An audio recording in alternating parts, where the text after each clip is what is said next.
Genèse chapitre 15, version Semeur.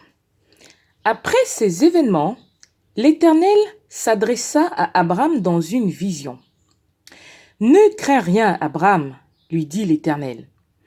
Je suis ton protecteur, ta récompense sera très grande. » Abraham répondit, « Éternel Dieu, que me donnerais-tu? Je n'ai pas d'enfant, et c'est Eliezer de Damas qui héritera tous mes biens. » « Tu ne m'as pas donné de descendance, poursuivit-il, et c'est un serviteur attaché à mon service qui sera mon héritier. » Alors l'Éternel lui parla en ces termes. « Non, cet homme-là ne sera pas ton héritier.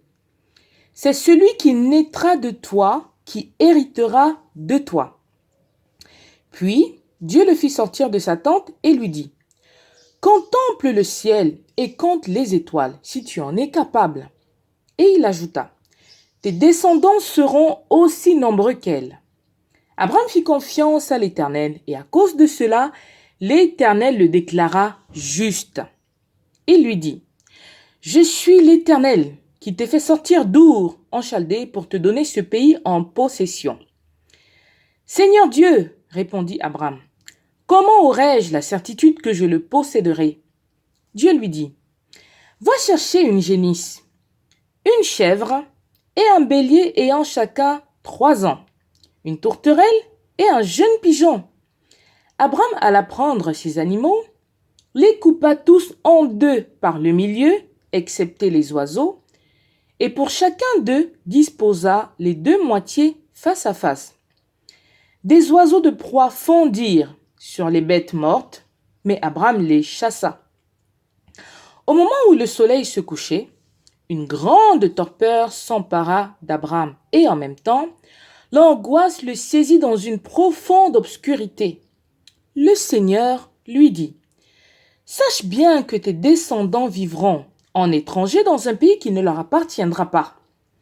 On en fera des esclaves et on les opprimera pendant 400 ans. Mais je punirai la nation qui les aura réduits en esclavage et ils quitteront le pays chargé de grandes richesses. Quant à toi, tu rejoindras en paix tes ancêtres et tu seras enterré après une heureuse vieillesse.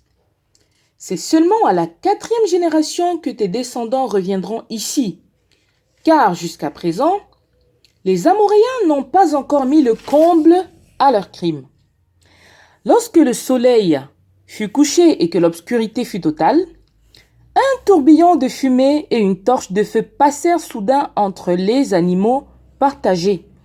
Ce jour-là, l'Éternel fit alliance avec Abraham et lui dit, « Je promets de donner à ta descendance tout ce pays, depuis le fleuve d'Égypte jusqu'au grand fleuve, l'Euphrate, le pays des Kéniens, des Kénisiens, des Cadmonéens, des Hittites, des Phérésiens, des Réphaïm, des Amoréens, des Cananéens, des Girgasiens et des Yébousiens.